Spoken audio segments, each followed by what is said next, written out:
Looking for a great lunch at a great price? Well, York has lots of them. At York Steakhouse, we serve the best in food and quality. There's something fresh and healthy cooking all across this land. Hello, good roasted chicken. Goodbye, frying pan. People flock to malls for shopping and food, but what if their favorite spots are now just nostalgic memories? From Hot Sam's Pretzels to Karmelkorn, these once popular mall restaurants are now gone, but not forgotten. What happened to the places that served up comfort and joy in every bite? Join us as we take a trip down memory lane to explore 10 memorable mall restaurants that will never come back. Hot Sam Pretzels was a popular mall chain famous for its soft pretzels. Started in 1966 by Julius Young at Livonia Mall in Michigan, it quickly became a favorite snack for shoppers. At its height, Hot Sam had over 200 locations across the U.S. The chain was so beloved that it even appeared in the Netflix series Stranger Things, which recreated its 1980s mall vibe. The brand's cheerful pretzel mascot and inviting store design made it memorable, while the warm pretzels with various dips attracted many customers. However, its decline began in the late 1980s when it was sold first to General Host and then to Mrs. Fields. By 2005, the remaining 10 Hot Sam locations had been converted to Pretzel Time, and today, no original Hot Sam Pretzel stores remain. As we look back on the rise and fall of Hot Sam Pretzels, which mall favorite was also a staple of shopping trips in the 60s and 70s? Let's explore the beloved Harvest House Cafeteria next. Harvest House Cafeteria was a popular dining spot inside Woolworth stores, especially in the 1960s and 1970s. It provided a sit-down meal experience in shopping malls, making it a favorite for families and shoppers needing a break. The cafeteria served a range of dishes, including comfort foods like meatloaf, mashed potatoes, and pies. Its appeal was due to its convenient mall locations and affordable hearty meals. The simple design featured long counters and trays similar to classic American cafeterias.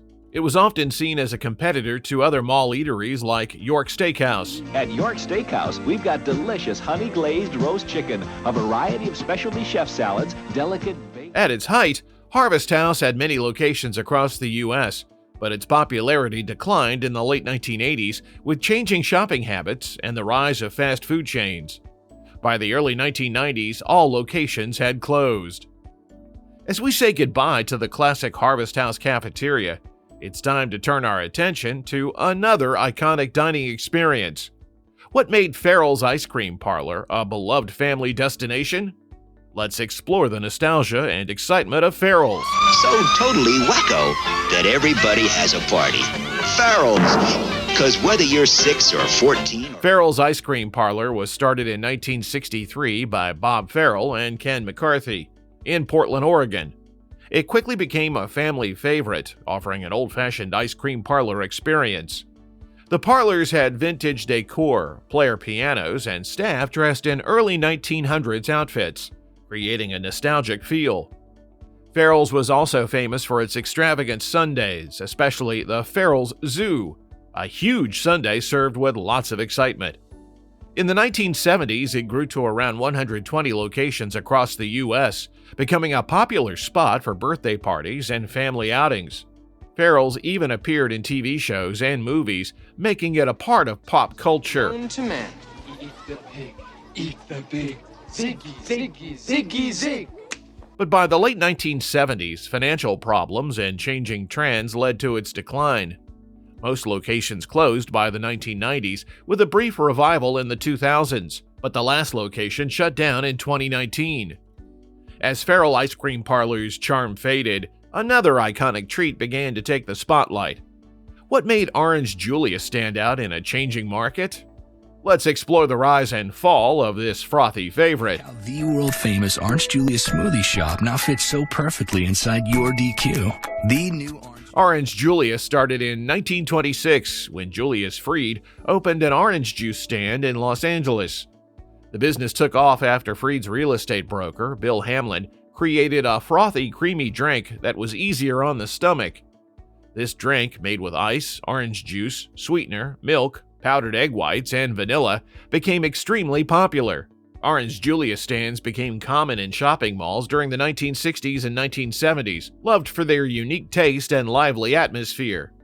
At its peak, the chain had 962 locations in the US and Canada. The brand's devil mascot was retired after a lawsuit from Arizona State University. However, competition and changing consumer preferences led to its decline in the 1980s. In 1987, Dairy Queen acquired Orange Julius, and now the drinks are available only at Dairy Queen, with standalone stores no longer existing. As we see how Orange Julius adapted to changing times, are you curious about how another iconic brand evolved from fair stalls to holiday gift baskets? Let's explore Hickory Farms' journey next. Hi, I'm here at Hickory Farms to help beef up the fight against muscular dystrophy. Now through September the 5th for Hickory Farms started in 1951 when Richard Ransom began selling handmade cheese at local fairs in Toledo, Ohio. By 1959, the company expanded to include summer sausage and opened its first retail store in Maumee, Ohio. Known for its gift baskets filled with sausages, cheeses, and gourmet foods, Hickory Farms became a popular holiday gift choice. The brand reached its peak in the 1970s and 1980s with over 1,000 stores across the US and Canada. However, the rise of online shopping led to the decline of mall-based stores. By 2000, Hickory Farms closed its permanent locations and shifted focus to online and catalog sales. Today, the company operates around 500 pop-up shops during the holiday season, but no longer has permanent mall stores. As Hickory Farms transitioned to online sales, it faced new challenges. Could the same fate befall other iconic brands in the food industry? Let's explore how Kenny Rogers Roasters experienced its own dramatic rise and fall. There's healthy, fresh, and healthy cooking all across this land. Hello, good roasted chicken. Goodbye, frying pan. Kenny Rogers Roasters was founded in 1991 by country music star Kenny Rogers and former KFC CEO John Y. Brown Jr. The first restaurant in Coral Springs, Florida, became popular for its wood-fired rotisserie chicken and soon expanded its menu to include turkey, ribs, and various side dishes. The chain grew quickly, reaching over 350 locations worldwide, with a logo featuring Kenny Rogers' signature and a chicken.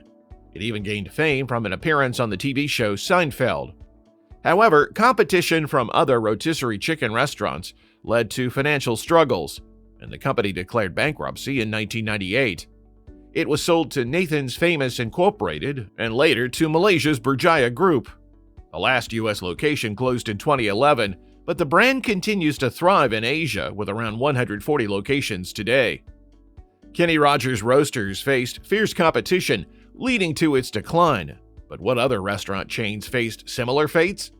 Let's explore York Steakhouse's rise and fall to uncover more.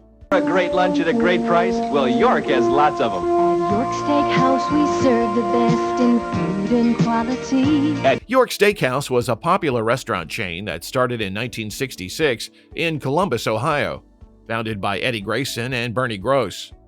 Known for its cafeteria-style dining, customers could choose from a variety of steaks, chicken, seafood, and desserts.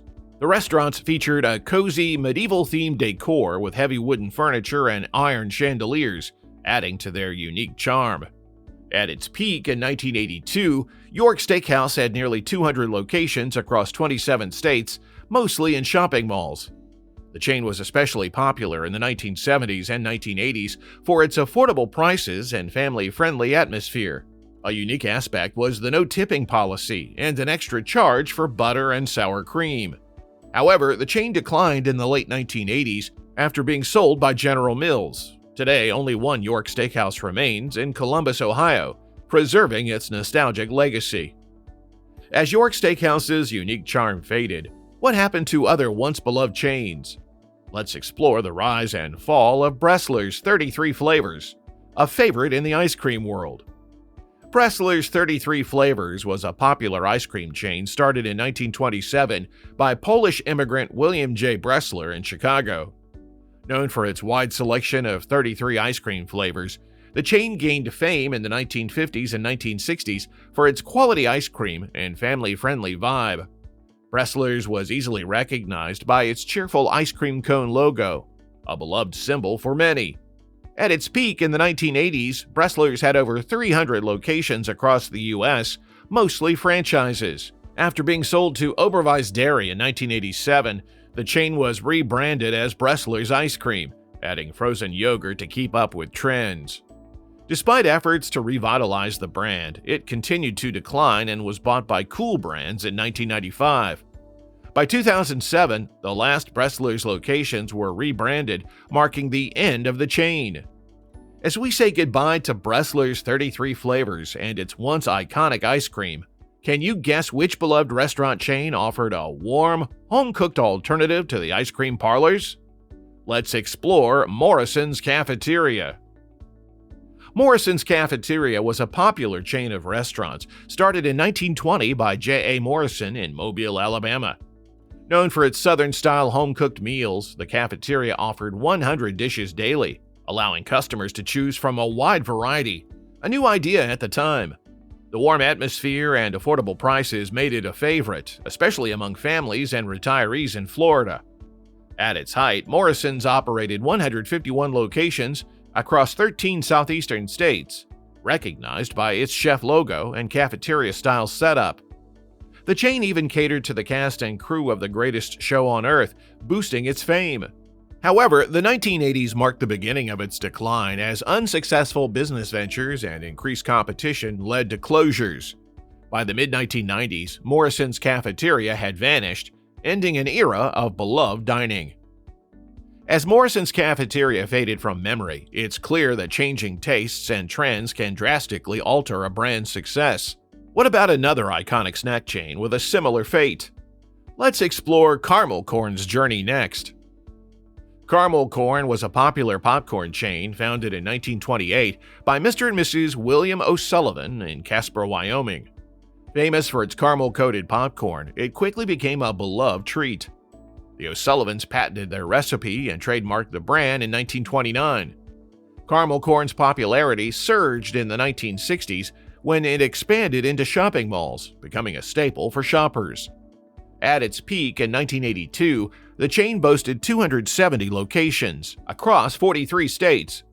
Known for its cheerful logo and the slogan "Delicious Karmelkorn, the flavor that cannot be copied," the brand also offered cheese popcorn and candied popcorn balls, which were big hits. However, Karmelkorn began to decline in the late 1980s after Dairy Queen's parent company, IDQ, acquired it. Co-branding with Dairy Queen and changing snack trends led to many closures. By 2019, only 6 locations remained, and the brand eventually became inactive. As we wrap up our journey through these 10 memorable mall restaurants, it's clear that these spots hold a special place in our hearts. Which of these restaurants do you miss the most? Share your thoughts in the comments below. Don't forget to like, share, and subscribe for more nostalgic content.